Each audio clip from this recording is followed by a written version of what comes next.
आकाशवाणी नागपूर हेमांगी कुलकर्णी आपल्याला ठळक बातम्या देत आहे. भारताबरोबरचा व्यापार 2030 पर्यंत 100 अब्ज डॉलर्सपर्यंत नेण्याचं रशियाचं उद्दिष्ट आहे, असं रशियाचे उपपंतप्रधान डेनिस मांटुरोव यांनी एका मुलाखतीत सांगितलं. हे उद्दिष्ट महत्त्वाकांक्षी असून ते साध्य करण्यासाठी दोन्ही देशांच्या सरकारांनी तसंच उद्योग क्षेत्र आणि वित्तीय संस्थांनी एकत्रित प्रयत्न करणं आवश्यक आहे, असेही ते म्हणाले. ज्यांना शांतता आणि सदिच्छेची भाषा कळत नाही त्यांच्यासाठी ऑपरेशन सिंदूर हे चोख प्रत्युत्तर आहे, असं संरक्षण मंत्री राजनाथ सिंह यांनी म्हटलंय. संरक्षण मंत्री गुजरातमधील वडोदरा इथं त्यांनी आज आयोजित सरदार सभेत भाषण ते करत होते. सरदार वल्लभभाई पटेल यांच्या 150व्या जयंतीनिमित्त युवक व्यवहार आणि क्रीडा मंत्रालयातर्फे आयोजित मेरा युवा भारत एकता यात्रेदरम्यान ते बोलत होते. केंद्र सरकारनं पंतप्रधान कार्यालयाचं नाव बदलून सेवा तीर्थ करण्याची घोषणा केली आहे. यासोबतच केंद्रीय सचिवालय आणि राजभवन यांचं नाव बदलण्याचा निर्णय देखील घेतला आहे. यानुसार पंतप्रधान कार्यालयाचं नाव बदलण्यात आलं असून पीएमओला आता सेवा तीर्थ या नावानं ओळखलं जाईल.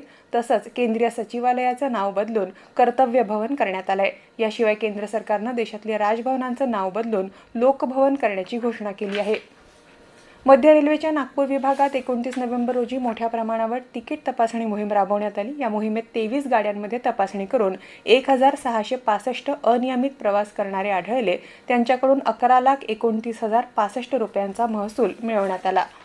संत गाडगेबाबा अमरावती विद्यापीठाची MA counselling and psychotherapy semester 2ची पर्सनॅलिटी थिअरीज या विषयाची पुनर्परीक्षा यापूर्वी निश्चित करण्यात आलेल्या वेळ आणि परीक्षा केंद्र 126 वर 8 डिसेंबर रोजी घेण्यात येणार आहे.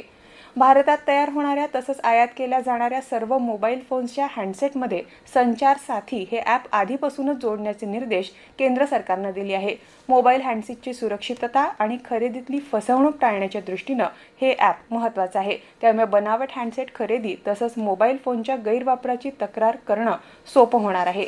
याबरोबरच हे ठळक बातमीपत्र संपलं. यापुढील ठळक बातमीपत्र रात्री 8:42 ऐकता येईल. नमस्कार.